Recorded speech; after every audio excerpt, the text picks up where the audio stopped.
নেতানিয়াহুর পুরনো শত্রু ফিরে এসেছে, হিজবুল্লাহ নতুন শক্তিতে। বৈরুতের আকাশ এখন রহস্যের ধোঁয়ায় ঢাকা। হিজবুল্লাহ, যাকে কেউ শেষ হয়ে গেছে ভেবেছিল, আবার অস্ত্রের গর্জনে উঠে এসেছে। ইরানের নজরদারিতে এই গোপন পুনর্নির্মাণ চলছে নিঃশব্দে কিন্তু শক্তির সাথে।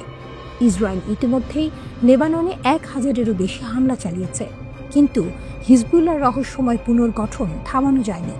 ক্ষেপণাস্ত্র, ড্রোন, কামান সবই নতুন করে মজুত হচ্ছে। কিছু অস্ত্র সিরিয়া এবং সমুদ্রপথে আসে, অন্যগুলি তৈরি হচ্ছে স্থানীয় কারখানায়। যুদ্ধবিরতির শর্ত সত্ত্বেও হিজবুল্লাহ নিরস্ত্রীকরণ থেকে পুনর্নির্মাণে স্থানান্তরিত হয়েছে। লেবাননের রাজনৈতিক দৃশ্যপটে উত্তপ্ত। রাষ্ট্রপতি জোসেফ আউন এবং প্রধানমন্ত্রী নওয়াফ সালাম পুরো দেশব্যাপী নিরস্ত্রীকরণ সমর্থন করেছেন, কিন্তু বাস্তবে অগ্রগতি শুধুমাত্র লিটানি নদীর দক্ষিণে সীমিত। হিজবুল্লাহ অন্যত্র শক্তিশালী এবং রাজনৈতিকভাবে প্রভাবশালী। দেশটি যেন সিঞ্চিত এক শ্বাসরুদ্ধ পরিস্থিতির মধ্যে, যেখানে কোনো ভুল পদক্ষেপ নতুন সংঘাতের আগুন জ্বালাতে পারে। হিজবুল্লাহ নেতা নাইম কাশেম স্পষ্ট বলেছেন, লেবানিজ সেনাবাহিনীর সঙ্গে সমন্বয় থাকা উচিত, কিন্তু গ্রুপকে নিরস্ত্র করার যে কোনো প্রচেষ্টা প্রতিরোধ করা হবে। এই বক্তব্য যেন ইঙ্গিত দিচ্ছে হিজবুল্লাহ থামবে না। আরব গোয়েন্দা সংস্থাগুলি বলছে, হিজবুল্লাহ এখন বিকেন্দ্রীভূত কাঠামোর দিকে ফিরে যাচ্ছে। 1980-এর দশকের মতো নতুন যোদ্ধাদের নিয়োগ, স্থানীয় শক্তি ব্যবহার এবং গোপন পরিকল্পনা সবই পুরনো কৌশলের পুনর্জন্ম। ভারী ক্ষতি সত্ত্বেও তারা বিশ্বাস করে ইরানের সমর্থনে পুনর্গঠিত হওয়া সম্ভব। হামাসও গাজায় একই পথে হাঁটছে। ট্রাম্পের যুদ্ধবিরতি পরিকল্পনার অধীনে তারা নিরস্ত্রীকরণে অস্বীকৃতি জানিয়েছে। দুই গোষ্ঠী মার খেয়েছে, কিন্তু রাজনৈতিকভাবে স্থিতিশীল এবং সামরিকভাবে সক্রিয়। প্রতিরোধের এই আয়না দেখাচ্ছে যে বল প্রয়োগ করে নিরস্ত্রীকরণ কার্যকর নয়। ইসরায়েলের আকাশে ড্রোন এখন ক্রমাগত উঠছে। 500-টিরও বেশি কামান হামলা হয়েছে বৈরুত এবং দক্ষিণে। 60,000 মানুষ এখনও বাস্তুচ্যুত। তহবিলের সংকটে পুনর্নির্মাণ স্থগিত। কিন্তু সব হতাশা সত্ত্বেও হিজবুল্লাহ শক্তিশালী। তাদের অস্ত্রাগার পুনর্গঠিত, তাদের রাজনৈতিক প্রভাব অটুট। নেতানিয়াহুর জন্য হুঁশিয়ারি, গাজা ও বৈরুত দুপাশ থেকেই হুমকি। হিজবুল্লাহ কেবল একটি গোষ্ঠী নয়, এটি একটি শক্তিশালী রাজনৈতিক এবং সামরিক শক্তি, যা কখনো সহজে চাপে আসে না। ইসরায়েলের আকাশে তার অস্ত্রের ঝড়, লেবাননের রাজনীতির ধোঁয়া এবং ইরানের নীরব সমর্থন সব মিলিয়ে এখনও এক রোমাঞ্চকর খেলা। লেবাননের সশস্ত্র গোষ্ঠী হিজবুল্লাহর মহাসচিব শেখ নাইম কাশেম বলেছেন, যুক্তরাষ্ট্র কোনো পক্ষপাতহীন মধ্যস্থতাকারী নয়, বরং তারা আগ্রাসন ও এর সম্প্রসারণকে সমর্থন করে। তিনি উল্লেখ করেন, লেবাননের প্রেসিডেন্ট জোসেফ আউন লেবানন সেনাবাহিনীকে ইসরায়েলকে মোকাবিলার নির্দেশ দিয়েছেন, যা জাতীয় দায়িত্ব পালনের প্রতিফলন। লেবাননের সাম্প্রতিক পরিস্থিতির প্রসঙ্গে শেখ কাশেম বলেন, যুক্তরাষ্ট্র মিথ্যাভাবে দাবি করছে যে তারা এই দেশের সমস্যা সমাধানের চেষ্টা করছে, কিন্তু প্রকৃতপক্ষে যুক্তরাষ্ট্র কোনো নিরপেক্ষ মধ্যস্থতাকারী নয়, বরং আগ্রাসনকে সমর্থন করে এবং তা লেবাননে ছড়িয়ে দিতে চায়। তিনি আরও বলেন, ভয় দেখিয়ে আমাদের অবস্থান বদলানো যাবে না। আমরা আত্মসমর্পণ বা পরাজয়ের পক্ষে নই এবং কখনো তা মেনে নেব না। হিজবুল্লাহ মহাসচিব বলেন, ইসরায়েল হয়তো কোনো এলাকা দখল করতে পারে, কিন্তু তারা লেবাননের ভূমি দীর্ঘস্থায়ীভাবে দখল করে রাখতে পারবে না। আমরা কারো কাছ থেকে নির্দেশ নিইনি এবং লেবাননকে শত্রুদের ইচ্ছামতো গড়া আমরা কখনোই মেনে নেব না।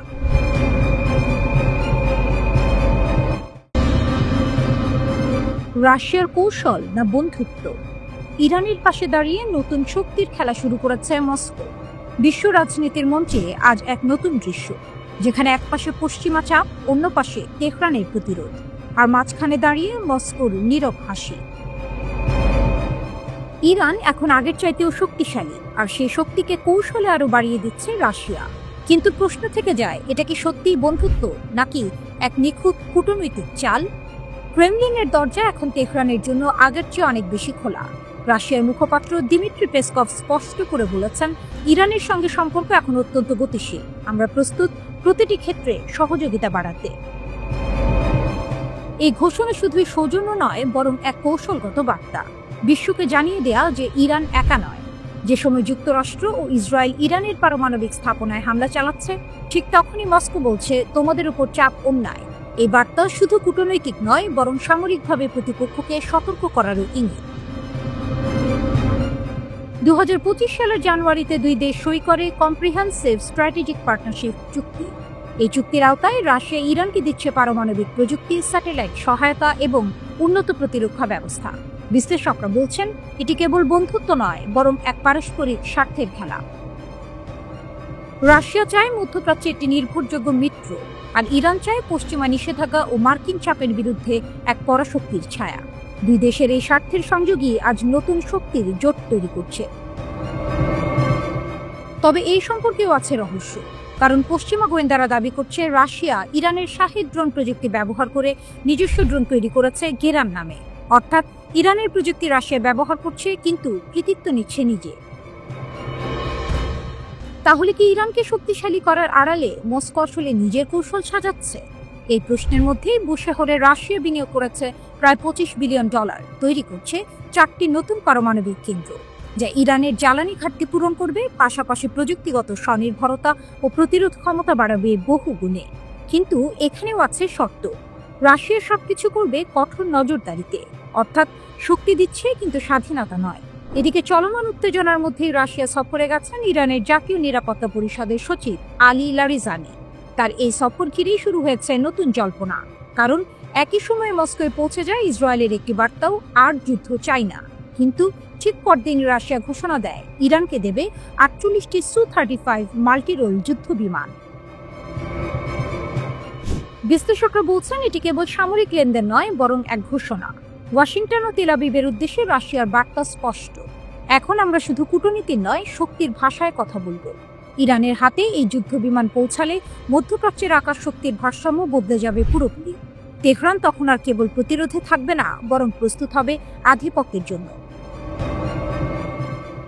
এই মুহূর্তে বিশ্ব জুড়ে যখন যুক্তরাষ্ট্র নতুন নিষেধাজ্ঞা চাপাচ্ছে, তখন রাশিয়া বলছে আমরা আছি ইরানের পাশে। এ যেন নতুন প্রতিরোধ অক্ষের সূচনা, যেখানে মস্কো ও তেহরান একে অপরের ভরসা আর তাদের ছায়া ধীরে ধীরে ঢেকে দিচ্ছে পশ্চিমের প্রভাব। তাহলে কি রাশিয়া সত্যি ইরানকে শক্তিশালী করছে, নাকি ইরানকে সামনে রেখে মস্কো নিজের প্রভাব বাড়াচ্ছে মধ্যপ্রাচ্যে?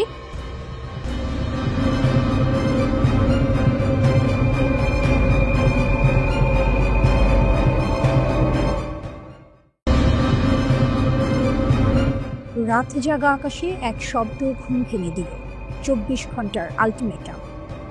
মার্কিন প্রস্তাব, মিশর ও কাতারের মধ্যস্থতা, কিন্তু হামাস বলল আমরা এখানেই থাকব।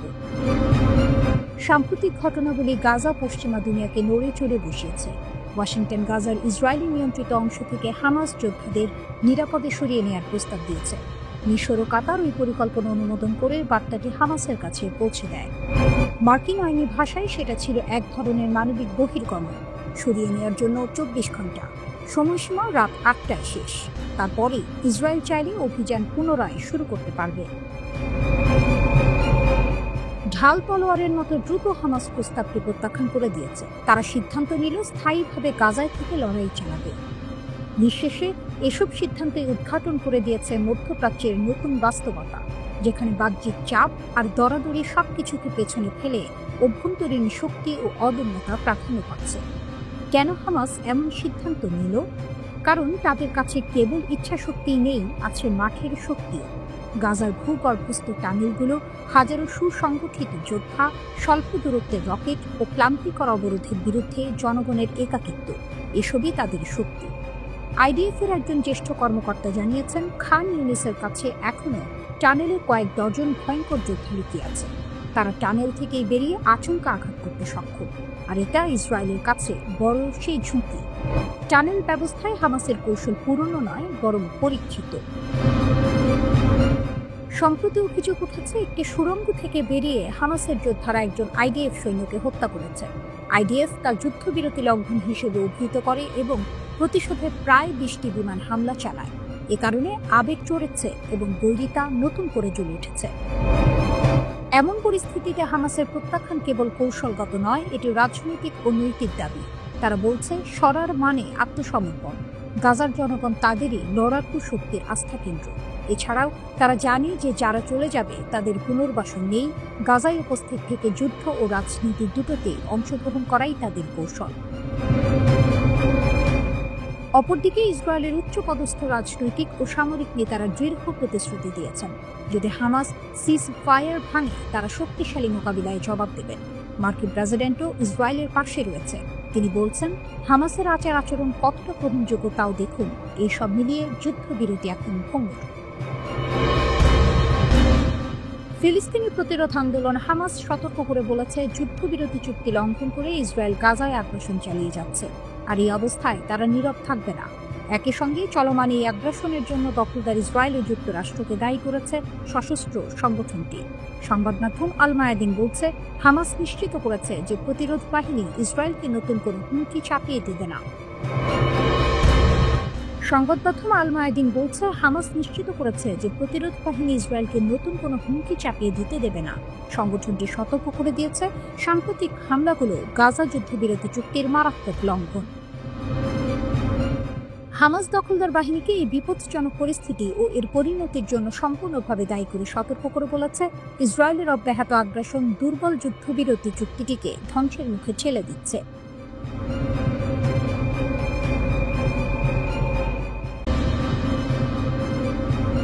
যুক্তরাষ্ট্রের সঙ্গে উত্তেজনার মধ্যেও ইরানের ক্ষেপণাস্ত্র কর্মসূচিকে উৎসাহ দিচ্ছে চীন।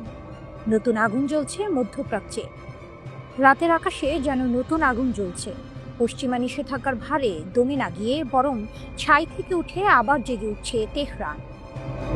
সিএনএন-এর এক বিস্ফোরক প্রতিবেদনে বলা হয়েছে, চীন এখন ইরানের ক্ষেপণাস্ত্র কর্মসূচিকে গোপনে শক্তিশালী করছে। যে কর্মসূচিকে একসময় ভেবে নেওয়া হয়েছিল শেষ হয়ে গেছে, তা আবার জেগে উঠেছে, আর এবার আগের চেয়েও ভয়ঙ্কর রূপে। ইউরোপীয় গোয়েন্দা সূত্র জানিয়েছে, চীন থেকে ইরানে পাঠানো হচ্ছে 2000 টন সোডিয়াম পারক্লোরেট, যা ক্ষেপণাস্ত্র জ্বালানি তৈরির জন্য অপরিহার্য উপাদান। এই পরিমাণ উপাদান দিয়ে তৈরি করা যাবে অন্তত 500টি ব্যালিস্টিক ক্ষেপণাস্ত্র, যথেষ্ট পুরো মধ্যপ্রাচ্যকে কাঁপিয়ে দিতে। আর এই চালান এসেছে সে সময়ে যখন ইসরায়েল গত জুনে 12 দিনের যুদ্ধে ইরানের ক্ষেপণাস্ত্র ঘাঁটি ও পারমাণবিক স্থাপনাগুলিতে ব্যাপক হামলা চালিয়েছিল। তবে তেহরান হার মানেনি, বরং যুদ্ধ শেষে তারা ঘুরে দাঁড়িয়েছে। রাশিয়া ও চীনের সঙ্গে নতুন কৌশলগত সম্পর্ক গড়ে তুলেছে। তেহরান বলছে, যখন পশ্চিম মুখ ফিরিয়ে নেয়, পূর্ব তখন কাঁধে হাত রাখে। চীনের ভূমিকা এখন স্পষ্ট। বেইজিং ইরানের পুনর্গঠন প্রচেষ্টাকে নীরবে উৎসাহ দিচ্ছে। নিষেধাজ্ঞার ফাঁক গলে পৌঁছে যাচ্ছে জ্বালানি, যন্ত্রপাতি, প্রযুক্তি। ইরানও থেমে নেই। তারা এখন একের পর এক নতুন প্রজন্মের উন্নত ক্ষেপণাস্ত্র তৈরি করছে। এক ভিডিওতে দেখা গেছে, ভূগর্ভস্থ এক গোপন অস্ত্রাগারে সাজানো রয়েছে শত শত ক্ষেপণাস্ত্র, নতুন রূপে নতুন যুদ্ধে নামার অপেক্ষায়। ইরানের পররাষ্ট্র মন্ত্রণালয়ের মুখপাত্র ইসমাইল বাঘাই স্পষ্ট ভাষায় বলেছেন, আমাদের প্রতিরক্ষা নিয়ে সিদ্ধান্ত নেওয়ার অধিকার আমেরিকার নেই। ইরান তার আত্মরক্ষার ক্ষমতা বাড়াবে যত দূরেই যেতে হয়। বিশ্লেষকরা বলছেন, ইরান এখন শুধু অস্ত্র তৈরি করছে না, বরং ভয় তৈরি করছে। কারণ তারা দেখিয়ে দিয়েছে, মার্কিন ঘাঁটি হোক বা ইসরায়েলি ভূখণ্ড, ইরানের ক্ষেপণাস্ত্র যে কোনো জায়গায় পৌঁছাতে পারে। জুনের যুদ্ধেই তারা হামলা চালিয়েছিল কাতারে অবস্থিত মার্কিন আল উদেইদ ঘাঁটিতে, যা যুক্তরাষ্ট্রের মধ্যপ্রাচ্যের সবচেয়ে বড় সামরিক কেন্দ্র। মার্কিন পররাষ্ট্রমন্ত্রী মার্কো রুবিও সম্প্রতি স্বীকার করেছেন, ইরান এখন এমন ক্ষেপণাস্ত্র তৈরি করছে যা পারমাণবিক ওয়ারহেড বহনে সক্ষম এবং যে কোনো দূরত্বে আঘাত হানতে পারে। কিন্তু এই সতর্কবার্তাও যেন ইরানের গতিকে থামাতে পারেনি, বরং তেহরান ঘোষণা দিয়েছে তারা আর 2015 সালের পারমাণবিক চুক্তি JCPOA এর অধীনে আবদ্ধ নয়। চুক্তির মেয়াদ শেষ, এখন শুরু হয়েছে ইরানের স্বাধীন যুগ। বিশ্লেষক জেফ্রে লুইস বলেছেন, 2000 টন সোডিয়াম পারক্লোরেট মানে প্রায় 500 ক্ষেপণাস্ত্র। ইরান 1 মাস আগেও 200 ক্ষেপণাস্ত্র তৈরির পরিকল্পনা করেছিল। এখন তারা হারানো প্রতিটি ক্ষেপণাস্ত্র পুনর্নির্মাণ করছে। তেহরানের বার্তা স্পষ্ট, যুদ্ধ হোক বা নিষেধাজ্ঞা, তারা আর থামবে না। চীনের সহায়তা তাদের কেবল জ্বালানি দেয়নি, দিয়েছে আত্মবিশ্বাস। এখন প্রশ্ন একটাই, যদি আবার যুদ্ধের আগুন জ্বলে ওঠে, তখন এই নতুন ক্ষেপণাস্ত্রগুলো কোথায় নিশানা করবে? ইসরায়েলের দিকে নাকি কাতারের মার্কিন ঘাঁটির দিকে? বিশ্ব তাকিয়ে আছে, আর ইরান ধীরে ধীরে নিজের অগ্নিশক্তি গড়ে তুলছে, নিষেধাজ্ঞার ছাই থেকে উঠে এক অনিবার্য পুনর্জন্মের মতো।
চীনের ছায়ায় ইরানের নীরব পুনর্জাগরণ, ক্ষেপণাস্ত্রের শক্তিতে উঁচুতে উঠছে তেহরান। ইসরায়েলের বিধ্বংসী হামলার মাত্র 4.5 মাস পর মধ্যপ্রাচ্যের মাটিতে নীরবে কিছু গড়ে উঠছে। আগুনে পুড়ে যাওয়া কারখানার ছায়ের নিচে আবার শ্বাস নিচ্ছে এক প্রাচীন শক্তি, ইরান। চোখে ধুলো ছুঁড়ে ধ্বংসস্তূপের ভেতর থেকে দেশটি এখন গোপনে পুনর্গঠন করছে তার ভয়ঙ্কর ক্ষেপণাস্ত্র অস্ত্রাগার। সিএনএন-এর নতুন প্রতিবেদন বলছে, নতুন নিষেধাজ্ঞার মাঝেও তেহরান এখন চীন থেকে মূল রকেট জ্বালানি উপাদান সোডিয়াম পারক্লোরেট আমদানি বাড়িয়েছে। এই রাসায়নিকই কঠিন জ্বালানি ভিত্তিক ব্যালিস্টিক ক্ষেপণাস্ত্র তৈরির হৃদয়। ইউরোপীয় গোয়েন্দা সংস্থার তথ্য অনুযায়ী ইরানের লক্ষ্য পরিষ্কার, মাসে অন্তত 500টি ক্ষেপণাস্ত্র তৈরি করার ক্ষমতা পুনরুদ্ধার। একসময় বন্দর আব্বাসের গুদামে একই উপাদানের বিস্ফোরণে প্রাণ হারিয়েছিল 70 জনেরও বেশি মানুষ। সেই দগ্ধ স্মৃতিও থামাতে পারেনি তেহরানের আগুন, কারণ তাদের কাছে এই অস্ত্র শুধু শক্তি নয়, বেঁচে থাকার প্রতীক। ইসরায়েলি প্রধানমন্ত্রী বেনিয়ামিন নেতানিয়াহু কয়েক মাস আগে দাবি করেছিলেন, আমরা ইরানের ক্ষেপণাস্ত্র শিল্প ধ্বংস করেছি, কিন্তু বাস্তবে দৃশ্যপট বলছে অন্য কথা।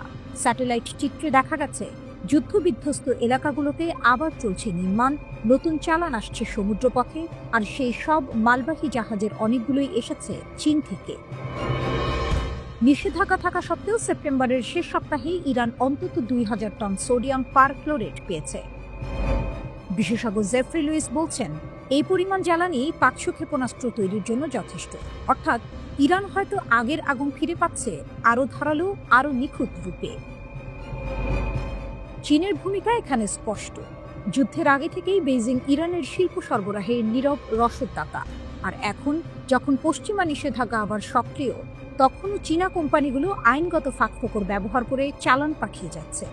ইসরায়েলি বিশ্লেষকরা সতর্ক করছেন, চীন হয়তো মধ্যপ্রাচ্যের নতুন ভারসাম্য বদলে দিতে চাইছে, আর ইরান তার প্রধান কৌশলগত অংশীদার হয়ে উঠছে।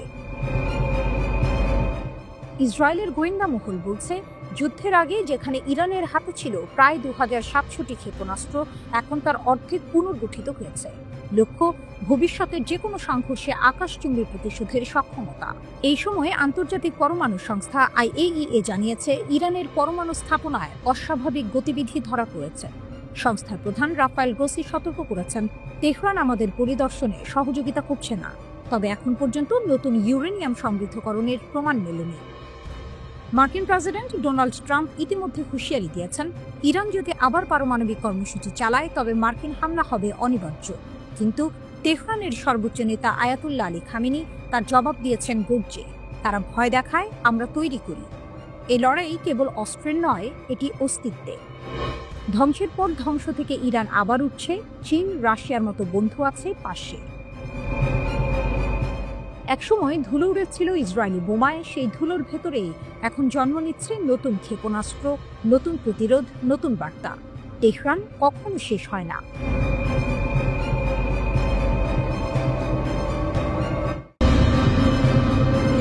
ট্রাম্পের পারমাণবিক হুঁশিয়ারি, চীনের সঙ্গে নতুন শীতল যুদ্ধের গন্ধ। আকাশে আবার পারমাণবিক ছায়া ঘনিয়ে আসছে। ওয়াশিংটনের এক ঘোষণায় যেন জাগিয়ে তুলেছে পুরনো দুঃস্বপ্ন। আমরা আবার পারমাণবিক পরীক্ষা শুরু করব, একথা বলেছেন মার্কিন প্রেসিডেন্ট ডোনাল্ড ট্রাম্প, আর তাতেই বিশ্ব কাঁপছে। নিউ ইয়র্ক টাইমস জানিয়েছে, ট্রাম্পের এই মন্তব্য শুধু আমেরিকার পারমাণবিক নীতিতে আলোড়ন তোলেনি, বরং চীনের সঙ্গে এক নতুন সংঘাতের আশঙ্কাও বাড়িয়ে দিয়েছে। কারণ এই ঘোষণা এসেছে এমন এক সময়ে যখন চীন তার পারমাণবিক ক্ষমতাকে চোখ ধাঁধানো গতিতে বাড়াচ্ছে। ওয়াশিংটন বনাম বেইজিং, নতুন উত্তেজনার সূচনা। চীনের প্রেসিডেন্ট শি জিনপিং এর সঙ্গে নির্ধারিত আলোচনার ঠিক আগে ট্রাম্প বলেন, অন্য দেশগুলো পরীক্ষা করছে, আমরাও করব, সমান ভিত্তিতে। যদিও তিনি পরে দাবি করেন বক্তব্যটি চীনকে লক্ষ্য করে নয়, তবু বেইজিং সেটি আলাদাভাবে দেখছে। বিশেষজ্ঞরা বলছেন, ট্রাম্পের এই হুঁশিয়ারি শুধু রাজনৈতিক বার্তা নয়, বরং এক বিপজ্জনক সংকেত, যা বিশ্বব্যাপী পরমাণু ভারসাম্য নষ্ট করতে পারে। কার্নেগি এন্ডাউমেন্ট ফর ইন্টারন্যাশনাল পিসের বিশ্লেষক অঙ্কিত পান্ডা সতর্ক করে বলেছেন, যদি যুক্তরাষ্ট্র আবার পারমাণবিক পরীক্ষা শুরু করে তবে চীন ও রাশিয়াও একই পথ নেবে, আর তাতে ভেঙে পড়বে পারমাণবিক অস্ত্র বিস্তার রোধের পুরো কাঠামো। চীনের জবাব, প্রতিরোধের মঞ্চে দাঁড়িয়ে শি জিনপিং। চীন ইতিমধ্যেই ট্রাম্পের মন্তব্যের জবাব দিতে শুরু করেছে, তবে মিসাইল নয়, কৌশল দিয়ে। শি জিনপিং তার সাম্প্রতিক উন্নয়ন পরিকল্পনায় কৌশলগত প্রতিরোধ ক্ষমতা শক্তিশালী করার বিষয়টিকে জাতীয় অগ্রাধিকার হিসেবে ঘোষণা করেছেন। চীনের সামরিক কুচকাওয়াজে দেখা গেছে পারমাণবিক ট্রয়ী স্থল, সমুদ্র ও আকাশপথে আঘাত হানতে সক্ষম নতুন মিসাইল ও বোমার সমাহার। তাইওয়ানের প্রতিরক্ষা গবেষক লিন হো চৌ নিউ ইয়র্ক টাইমসকে বলেন, চীনের সম্প্রসারণ চলবে, ট্রাম্পের ঘোষণায় এই গতি আরও তীব্র হবে, কমবে না। উপগ্রহ চিত্র বলছে চীনের ঐতিহাসিক লপ নূর পারমাণবিক পরীক্ষা কেন্দ্রে আবারও নতুন সুড়ঙ্গ খোঁড়া হচ্ছে। বিশ্লেষকরা মনে করছেন এটি সম্ভাব্য ভূগর্ভস্থ পরীক্ষার প্রস্তুতি। চীনের শেষ পারমাণবিক পরীক্ষা হয়েছিল 1996 সালে। তারপর থেকে তারা সাব ক্রিটিক্যাল টেস্ট অর্থাৎ বিস্ফোরণ ছাড়াই পরীক্ষামূলক কাজ চালিয়ে যাচ্ছে। একই পথেই হেঁটেছে আমেরিকাও, কিন্তু ট্রাম্পের নতুন বক্তব্য সবকিছু বদলে দিতে পারে। যদি ট্রাম্প সত্যিই পরীক্ষার নির্দেশ দেন, তবে নেভাডায় প্রস্তুতি নিতে যুক্তরাষ্ট্রের প্রায় 1.5 বছর লাগবে, অথচ চীন বা রাশিয়া চাইলে কয়েক মাসে মাঠে নামতে পারে। বিশ্বে আবার যুদ্ধের গন্ধ। নিউ ইয়র্ক টাইমস সতর্ক করেছে, বিশ্বব্যাপী পারমাণবিক অস্ত্র রোধ ব্যবস্থা এখন মারাত্মক চাপের মুখে। 3 পরাশক্তি আমেরিকা, চীন ও রাশিয়া আর একসঙ্গে বসতে পারছে না। পরমাণু প্রতিযোগিতা এখন এমন এক বিন্দুতে পৌঁছেছে যেখানে এক দেশের ঘোষণাই অন্য দেশের প্রতিশোধে পরিণত হতে পারে। বিশ্লেষক ক্রিস বাকলি লিখেছেন, ট্রাম্পের এই মন্তব্য হয়তো এখনো নীতিতে রূপ নেয়নি, কিন্তু এটি এমন এক ছায়া ফেলেছে যা শীতল যুদ্ধের দিনগুলোকেও আবার জাগিয়ে তুলেছে। বিশ্ব যখন আবার পারমাণবিক ভয়াবহতার কিনারায়, তখন একটাই প্রশ্ন, এই আগুনের খেলায় কে প্রথম শিখা ছুঁয়ে দেখবে?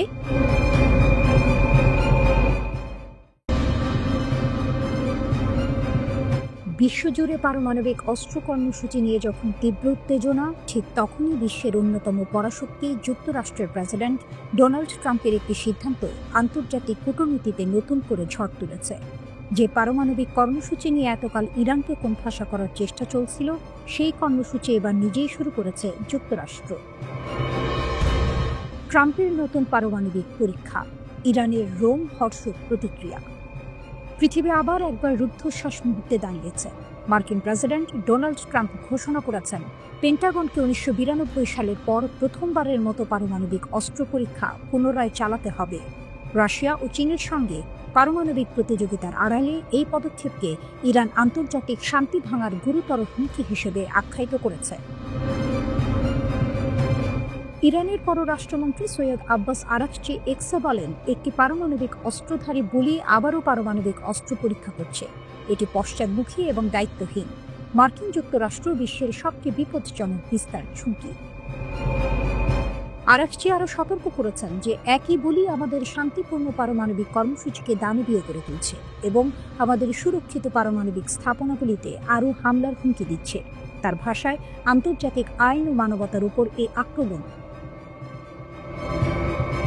আরাকচি বলেন, যুক্তরাষ্ট্র তাদের প্রতিরক্ষা বিভাগের নাম পরিবর্তন করে যুদ্ধ বিভাগ করেছে, যা তাদের প্রকৃত আগ্রাসী চরিত্র প্রকাশ করে।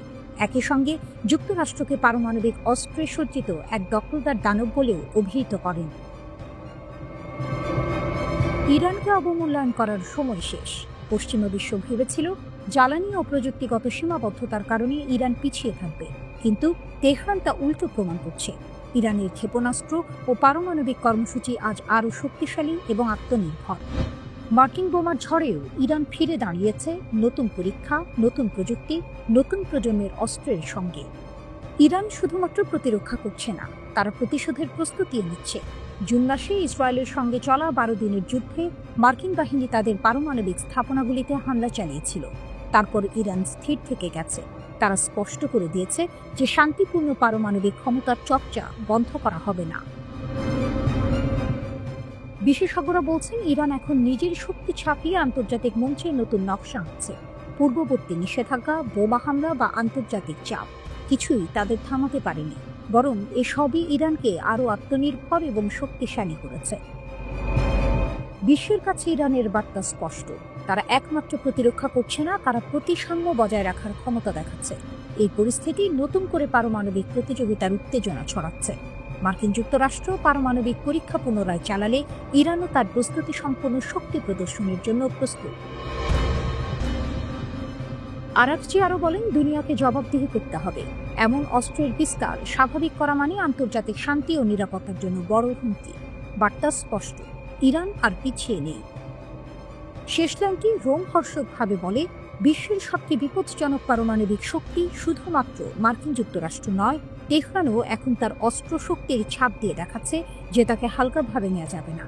পারমাণবিক শক্তি, আত্মনির্ভরতা এবং প্রস্তুতিশীলতা, ইরান এখন আন্তর্জাতিক মঞ্চের খেলার নিয়ম পরিবর্তন করছে।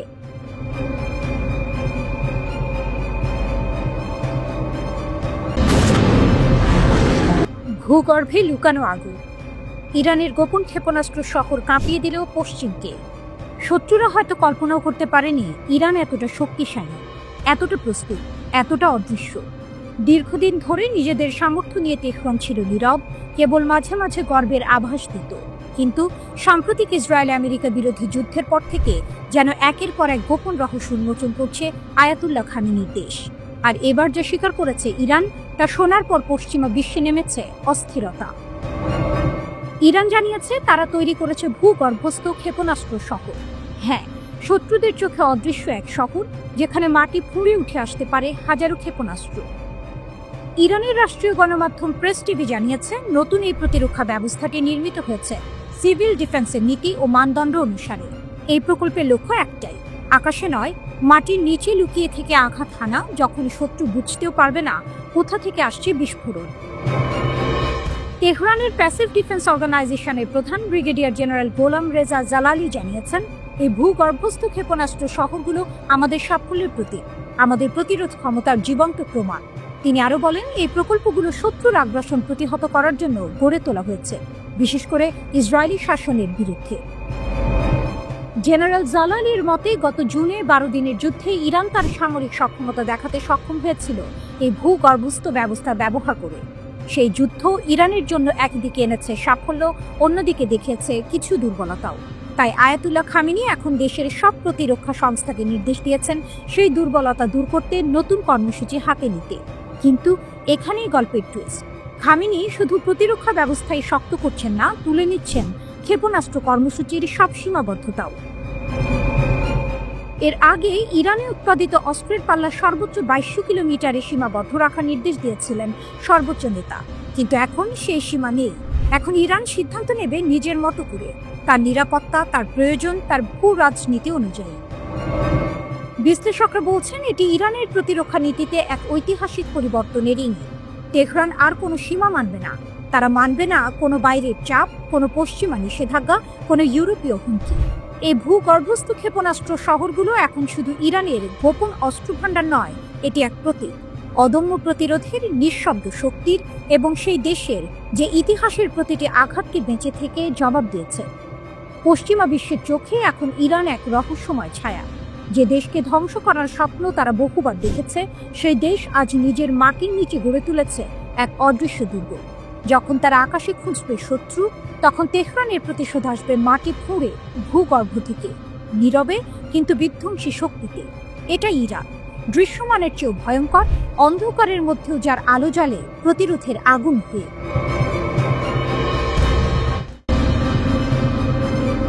ক্যারিবিয়ানে যুদ্ধের গন্ধ, ট্রাম্পের চোখের সামনে পুতিন মাদুরো জোটে নতুন দাবার চাল। ক্যারিবিয়ান সাগরে যেন ঝড়ের পূর্বাভাস। একদিকে মার্কিন যুদ্ধজাহাজ নোঙর করছে ট্রিনিদাদের উপকূলে, অন্যদিকে রাশিয়ার প্রেসিডেন্ট ভ্লাদিমির পুতিন স্বাক্ষর করলেন এক ঐতিহাসিক চুক্তিতে ভেনেজুয়েলার প্রেসিডেন্ট নিকোলাস মাদুরোর সঙ্গে নতুন কৌশলগত জোটে। এটি শুধু একটি চুক্তি নয়, বরং এক ভূ রাজনৈতিক ঘোষণা। আমেরিকার পেছনের উঠোনে রাশিয়া এখন উপস্থিত। রাশিয়া আনুষ্ঠানিকভাবে ভেনেজুয়েলার সঙ্গে প্রতিরক্ষা ও জ্বালানি চুক্তি অনুমোদন করেছে। পুতিন নিজে স্বাক্ষর করেছেন সেই নথিতে, যা কার্যকর হওয়ার পর দুই দেশ নতুন এক কৌশলগত অধ্যায়ে প্রবেশ করবে। চুক্তির আওতায় রয়েছে জ্বালানি, খনিজ সম্পদ আহরণ, পরিবহন ও যোগাযোগ, নিরাপত্তা সহযোগিতা এবং সন্ত্রাসবাদ দমন। অর্থাৎ ভেনেজুয়েলার আকাশ থেকে তার সমুদ্র পর্যন্ত রাশিয়ার ছায়া আরও ঘন হচ্ছে। মস্কো ও কারাকাস একমত হয়েছে নিয়মিত কূটনৈতিক ও সামরিক সংলাপে অংশ নিতে, যা ভবিষ্যতে পশ্চিমা প্রভাবকে সরাসরি চ্যালেঞ্জ করবে। একজন রুশ বিশ্লেষক এক কথায় বললেন, এই চুক্তি শুধু অর্থনীতি নয়, এটা আমেরিকার নাকের ডগায় এক সামরিক বার্তা। রাশিয়ার এই পদক্ষেপ এমন সময় এলো যখন মার্কিন প্রেসিডেন্ট ডোনাল্ড ট্রাম্প মাদক কার্টেল দমনের নামে ক্যারিবিয়ানে সামরিক তৎপরতা বাড়িয়েছেন। সম্প্রতি বিশ্বের সবচেয়ে বড় যুদ্ধজাহাজ ইউএসএস জেরাল্ড আর ফোর্ড নোঙর করেছে ত্রিনিদাদের বন্দরে। কিন্তু প্রতিবেশী ভেনেজুয়েলার মতে এটি কোনো মহড়া নয়, বরং এক সামরিক উস্কানি। ভেনেজুয়েলার ভাইস প্রেসিডেন্ট সতর্ক করে বলেছেন, স্পেন বন্দরে থাকা ওই যুদ্ধজাহাজ সম্পূর্ণ সংঘাতের সূত্রপাত ঘটাতে পারে। এমনকি ভেনেজুয়েলা অভিযোগ করেছে, ট্রিনিদাদ ও টোবাগো মার্কিন সিআইএ এর সঙ্গে মিলে এক শত্রুতামূলক অপারেশন পরিচালনা করছে। তাদের দাবি, সিআইএ এর নির্দেশে প্রশিক্ষিত ভাড়াটেরা ক্যারিবিয়ানে একটি মিথ্যা পতাকা হামলার পরিকল্পনা করছিল, যা শেষ পর্যন্ত ব্যর্থ হয়। রাজধানী কারাকাসে এক সাংবাদিক সম্মেলনে ভেনেজুয়েলার উপরাষ্ট্রপতি ডেলসি রদ্রিগেজ বলেন, আমরা এমন ভাড়াটেদের ধরেছি যাদের কাছে সিআইএ থেকে সরাসরি পাওয়া গোপন তথ্য ছিল। তার কথায় ছিল বারুদের গন্ধ। আমেরিকা আমাদের সীমান্তে আগুন জ্বালাতে চাইছে, আর রাশিয়া এসেছে সেই আগুন নেভাতে। এদিকে পোর্ট অফ স্পেনে মার্কিন দূতাবাসের বাইরে বিক্ষোভে ফেটে পড়েছে মানুষ। তাদের দাবি, আমরা যুদ্ধ চাই না, আমেরিকার যুদ্ধজাহাজ আমাদের ভূমি অপবিত্র করছে। আঞ্চলিক সংগঠন ক্যারিকম, যেখানে ট্রিনিদাদ ও টোবাগো সদস্য, তারা স্পষ্ট বলেছে এই মুহূর্তে প্রয়োজন সংলাপ নয় সংঘাত। কিন্তু রাশিয়ার পদক্ষেপ এখন আর শুধু সংলাপের বিষয় নয়, এটি এক কৌশলগত বাস্তবতা। পুতিন জানেন, ক্যারিবিয়ান হলো সেই জায়গা যেখানে একসময় কিউবা সংকট বিশ্বকে পারমাণবিক যুদ্ধের দ্বারপ্রান্তে নিয়ে গিয়েছিল। এখন সেই একই নীল জলে রাশিয়ার নতুন মিত্র ভেনেজুয়েলা। মাদুরো স্পষ্ট বলেছেন, আমেরিকার প্রতিটি নৌ অভিযান আমাদের স্বাধীনতার বিরুদ্ধে ষড়যন্ত্র। আর রাশিয়ার প্রতিক্রিয়া নীরব কিন্তু দৃঢ়। এক কূটনৈতিক সূত্র জানিয়েছে, মস্কো ইতিমধ্যে ভেনেজুয়েলায় সামরিক প্রযুক্তি সরবরাহের প্রস্তুতি নিচ্ছে। বিশ্লেষকরা বলছেন, এটি এক নতুন শীতল যুদ্ধের সূচনা হতে পারে, যেখানে মার্কিন যুদ্ধজাহাজের ঠিক বিপরীতে দাঁড়াবে রাশিয়ার প্রভাবলয়। এক প্রজন্ম আগে যেখানে সোভিয়েত পতাকা উড়েছিল কিউবায়, আজ সেখানে আবার তার ছায়া পড়ছে ভেনেজুয়েলার আকাশে। আর বিশ্বের চোখ এখন পুতিনের দিকে, যে মানুষটি জানেন দাবার বোর্ডে কখন রাজাকে সরাতে হয় আর কখন স্রেফ এক ঘুঁটি দিয়ে পুরো খেলা বদলে দেওয়া যায়। গাজার নিয়ন্ত্রণ নিচ্ছে হামাস। বিশ্বাসঘাতক নিধন অভিযান, বিশ্ব শক্তির নীরবতা ও ট্রাম্পের ধমক। গাজা, ফিলিস্তিন। যুদ্ধবিধ্বস্ত গাজা উপত্যকায় এখন এক নতুন ধরনের আতঙ্ক বিরাজ করছে। ইসরায়েলি বাহিনীর সঙ্গে দীর্ঘ লড়াইয়ের পর ফিলিস্তিনি স্বাধীনতাকামী গোষ্ঠী হামাস এখন নিজেদের অভ্যন্তরীণ ক্ষমতাকে মজবুত করতে মরিয়া। আর এর বলি হচ্ছে সেই সব বিশ্বাসঘাতক এবং সশস্ত্র গোষ্ঠী। হামাস পরিচালিত গাজার স্বরাষ্ট্র মন্ত্রণালয় এক সবচেয়ে বড় অভিযানের ঘোষণা দিয়েছে, যার লক্ষ্য উপত্যকায় কাজ করে যাওয়া অবশিষ্ট সশস্ত্র গ্যাংগুলিকে ভেঙে ফেলা। সূত্র জানিয়েছে, 10 অক্টোবর থেকে হামাস যোদ্ধারা গাজার অভ্যন্তরে তথাকথিত ইসরায়েল সমর্থিত গ্যাং এবং মিলিশিয়াদের হত্যাকাণ্ড তীব্রতর করেছে। এই দলগুলি যেমন ইসরায়েলের সাথে যুক্ত বলে পরিচালিত দগমুশ গোষ্ঠী বা উত্তর গাজার পপুলার আর্মি এবং পূর্ব রাফার পপুলার ফোর্সেস আইডিএফ থেকে অস্ত্র ও লজিস্টিক সহায়তা পায় বলে হামাসের অভিযোগ। গাজার নিরাপত্তা সূত্রগুলি এই বিদ্রোহীদের দেখছে এমন উপাদান হিসেবে যাদের মার্কিন যুক্তরাষ্ট্র হামাসের কর্তৃত্বকে দুর্বল করার জন্য ব্যবহার করতে পারে। হামাসের মতে এই সহযোগী গ্যাং সদস্যরা অপহরণ, হত্যা, নাশকতা এবং ইসরায়েলি বাহিনীর জন্য সশস্ত্র আবরণ সরবরাহের মতো কাজে জড়িত। হামাসের এই বিশ্বাসঘাতকদের হত্যা অভিযান যুদ্ধবিধ্বস্ত ছিটমহল জুড়ে পূর্ণ নিয়ন্ত্রণ ও স্থিতিশীলতা পুনরুদ্ধারের জন্য এক কঠোর পদক্ষেপ। হামাসের এই অভ্যন্তরীণ শুদ্ধি অভিযান যখন তুঙ্গে, তখন আন্তর্জাতিক রাজনীতিতে এক অপ্রত্যাশিত মোড় দেখা দিয়েছে। হামাস কেবল ইসরায়েল নয়, আরব বিশ্বের কিছু অংশ এবং এমনকি মার্কিন যুক্তরাষ্ট্রকেও সরাসরি চ্যালেঞ্জ জানাচ্ছে। তারা যেন একাই নিজেদের নিয়ন্তা হওয়ার শপথ নিয়েছে। এই পরিস্থিতিতে মার্কিন প্রেসিডেন্ট ডোনাল্ড ট্রাম্পের মন্তব্য নতুন করে উত্তেজনা সৃষ্টি করেছে। যদিও তিনি প্রাথমিকভাবে হামাসের গ্যাং দমনের পদক্ষেপকে খুব খারাপ লোক নির্মূলের কাজ বলে সম্মতি জানিয়েছিলেন, চুক্তি ভঙ্গ এবং নিরীহ মানুষ হত্যার অভিযোগ উঠলে তার সুর পাল্টায়। ট্রাম্প এক কথোপকথনে হামাসকে তীব্র ভাষায় হুমকি দেন, স্পষ্টতই ইঙ্গিত দেন যে মার্কিন বাহিনী সরাসরি না গেলেও খুব কাছের মানুষ আছে যারা ভেতরে যাবে, তবে আমাদের তত্ত্বাবধানে। এই মন্তব্যে এক শীতল বার্তা ছিল, হামাসকে তার শর্তেই চলতে হবে, নতুবা আন্তর্জাতিক হস্তক্ষেপের জন্য প্রস্তুত থাকতে হবে। হামাসের শক্তি। টানেলের গভীরে গোপন ফিসফিসানি। এই রক্তক্ষয়ী সংঘাতের মধ্যেও হামাসের শক্তি নিয়ে প্রশ্ন জাগে। একটি ছোট উপত্যকায় এত আন্তর্জাতিক চাপ, ইসরায়েলের সামরিক অভিযান এবং অভ্যন্তরীণ বিদ্রোহের মধ্যেও তারা কিভাবে এত শক্তিশালী অবস্থান ধরে রেখেছে? হামাসের শক্তি লুকিয়ে আছে তাদের অবিশ্বাস্য গোপনীয়তা এবং ইসরায়েলকে আঘাত করার ক্ষমতার মধ্যে। তারা ইসরায়েল এবং মার্কিন যুক্তরাষ্ট্রের চোখ রাঙানিকে উপেক্ষা করে যে অভ্যন্তরীণ শুদ্ধি অভিযান চালাচ্ছে তা তাদের লৌহ কঠিন নিয়ন্ত্রণকেই প্রমাণ করে। তবে এই অভিযান গাজাকে শান্ত করবে নাকি আরো গভীর ও ভয়াবহ গৃহযুদ্ধের দিকে ঠেলে দেবে, সেটাই এখন সবচেয়ে বড় প্রশ্ন। ইসরায়েল ও আমেরিকা থেকে নজর সরিয়ে হামাস কি এখন গাজাকে নিজেদের দুর্ভেদ্য দুর্গ হিসেবে পুনর্নির্মাণ করছে, যেখানে তাদের কথার বাইরে দ্বিতীয় কোনো কথা বলার সাহস কারো থাকবে না?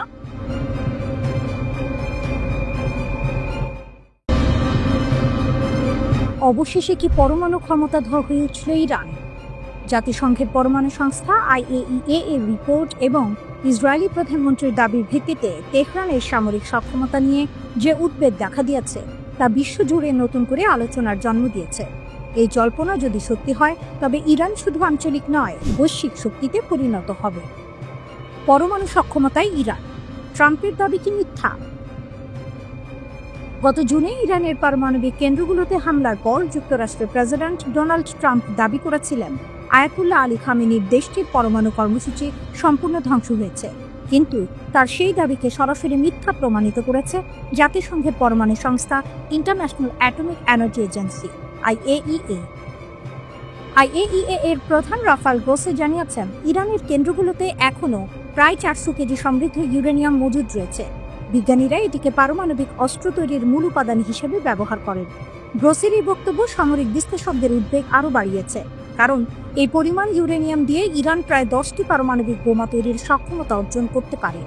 যদিও বর্তমানে তেহরানের হাতে কোনো পরমাণু অস্ত্র নেই বলেই দাবি করে আসছে IAEA।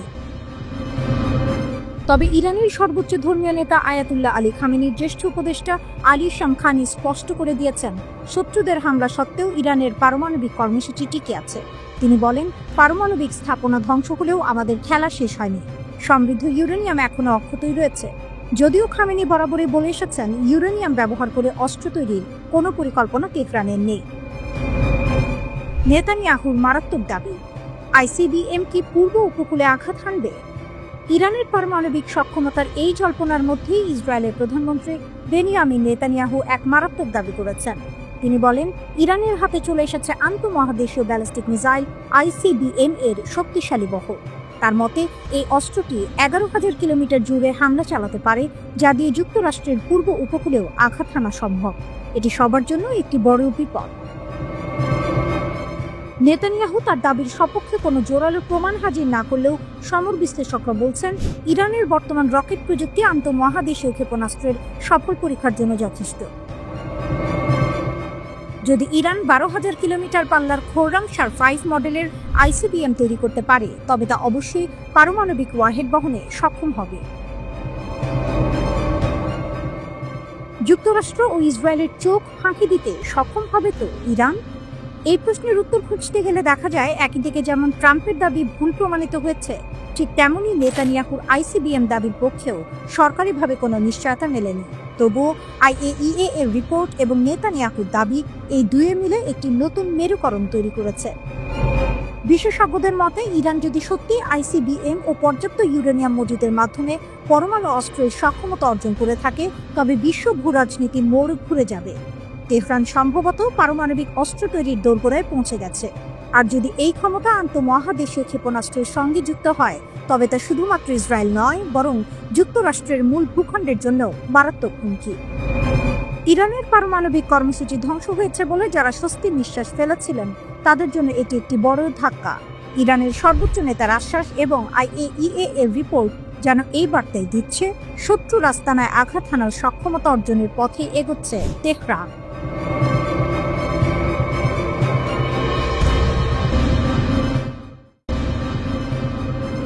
ইরান কি সত্যিই এখন পাগল খোঁড়া সবকিছু উড়িয়ে দিয়ে দেবে?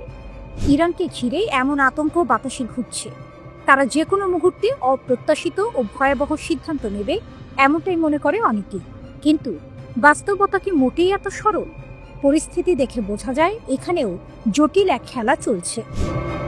12 দিনের সংঘাতে ইরান বিভিন্ন ধরনের রকেট ও ক্ষেপণাস্ত্র ব্যবহার করেছে।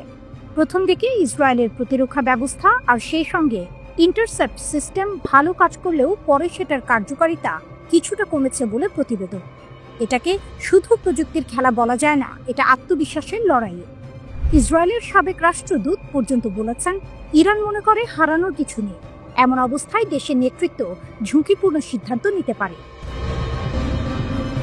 ইরানের শক্তি শুধু ক্ষেপণাস্ত্রেই সীমাবদ্ধ না, কূটনৈতিকভাবে তারা রাশিয়া ও চীন সহ কিছু মহাশক্তির সঙ্গে সম্পর্ক রাখে, আর আঞ্চলিকভাবে কিছু আরব দেশও গোপনে কূটনীতিক যোগাযোগ বাড়াচ্ছে। এসব মিলিয়ে ইরানের প্রভাব সীমিত নয়, এটি মধ্যপ্রাচ্যের মানচিত্রে বড় ধাক্কা দিতে পারে বলে অনেকে ভাবছেন। একই সঙ্গে বিশ্ব মহাশক্তির অবস্থান, বিশেষত মার্কিন ও ইউরোপীয় দিক থেকে কূটনীতির মাধ্যমে এই পরিস্থিতি নিয়ন্ত্রণে আনার চেষ্টা চলছে। শর্ত স্পষ্ট, ইরানকে পারমাণবিক সক্ষমতা থেকে বিরত রাখতে হবে। জাতিসংঘের পরমাণু কর্মসূচি বিষয়ক পর্যবেক্ষক সংস্থা IAEA এর মহাপরিচালক রাফায়েল গ্রোসি বলেছেন, ইরানের ক্ষতিগ্রস্ত পারমাণবিক স্থাপনাগুলিতে প্রায় 400 কিলোগ্রাম 60% সমৃদ্ধ ইউরেনিয়াম মজুত রয়েছে। তেহরানের পূর্ণ সহযোগিতা ছাড়া সেখানে প্রবেশ করা সম্ভব নয়। IAEA প্রধান এই তথ্য প্রকাশ করেন। তিনি বলেন, ইরানের বেশিরভাগ সমৃদ্ধ ইউরেনিয়ামের সরবরাহ অক্ষত রয়েছে এবং সেটি এখনও ক্ষতিগ্রস্ত পারমাণবিক কেন্দ্রগুলির ভেতরেই মজুত আছে। রাফায়েল গ্রোসি 18 অক্টোবর প্রকাশিত সুইস সংবাদপত্র নিউয়ে জুচার জেইতুনকে দেয়া এক সাক্ষাৎকারে বলেন, জাতিসংঘের সংস্থাটির অনুসন্ধানে জানা যায় ইরানের 60% সমৃদ্ধ ইউরেনিয়ামের অধিকাংশ ইস্পাহান এবং ফোর্দো পারমাণবিক কেন্দ্রগুলিতে মজুত রয়েছে এবং কিছু আছে নাতানজেও। আন্তর্জাতিক আণবিক শক্তি সংস্থার মহাপরিচালক অনুমান করেন, সব মিলিয়ে ইরানের কাছে এখনও প্রায় 400 কিলোগ্রাম 60% সমৃদ্ধ ইউরেনিয়াম আছে। এর আগে IAEA এর একটি গোপন প্রতিবেদনে পাওয়া যায় 13 জুন পর্যন্ত ইরানের কাছে 440.9 কিলোগ্রাম বা 972 পাউন্ড পর্যন্ত 60% সমৃদ্ধ ইউরেনিয়াম ছিল। গ্রোসি এনজেডজেডকে জানান, ইসলামী প্রজাতন্ত্রের কাছে এখনও প্রায় 400 কিলোগ্রাম রয়েছে। এতে মনে হয় IAEA এর মূল্যায়ন অনুযায়ী দেশটির মজুদ সমৃদ্ধ ইউরেনিয়ামের বেশিরভাগই যুদ্ধে ক্ষতিগ্রস্ত হয়নি। ইরানের বেশিরভাগ সমৃদ্ধ ইউরেনিয়াম এখনও দেশটির ক্ষতিগ্রস্ত পারমাণবিক কেন্দ্রগুলির ভেতরেই রয়েছে। IAEA এর এমন মূল্যায়ন তেহরানও স্বীকার করে। দেশটির পররাষ্ট্রমন্ত্রী আব্বাস আরাকচি বলেছিলেন, ইসরায়েলি হামলায় ক্ষতিগ্রস্ত কেন্দ্রগুলির ধ্বংসস্তূপের নিচে সমৃদ্ধ পারমাণবিক উপাদানগুলি রয়েছে। টাইমস অফ ইসরায়েলের প্রতিবেদনে বলা হয়, ইসরায়েলকে ধ্বংস করতে অঙ্গীকারবদ্ধ ইরান পারমাণবিক অস্ত্র অর্জনের চেষ্টা করার কথা অস্বীকার করে। তবে দেশটি এমন স্তরে ইউরেনিয়াম সমৃদ্ধ করেছে যার কোনো শান্তিপূর্ণ ব্যবহার নেই। ইরান আন্তর্জাতিক পরিদর্শকদের পারমাণবিক কেন্দ্রগুলি পরীক্ষা করতে বাধা দিয়েছে এবং দেশটির ব্যালিস্টিক ক্ষেপণাস্ত্র সক্ষমতা বাড়িয়েছে। জেরুজালেমের মতে, জুনে ইসরায়েল পরমাণু কর্মসূচিটির বিরুদ্ধে সামরিক অভিযান শুরু করার ঠিক আগে ইসলামী প্রজাতন্ত্র অস্ত্রায়নের দিকে পদক্ষেপ নিয়েছিল।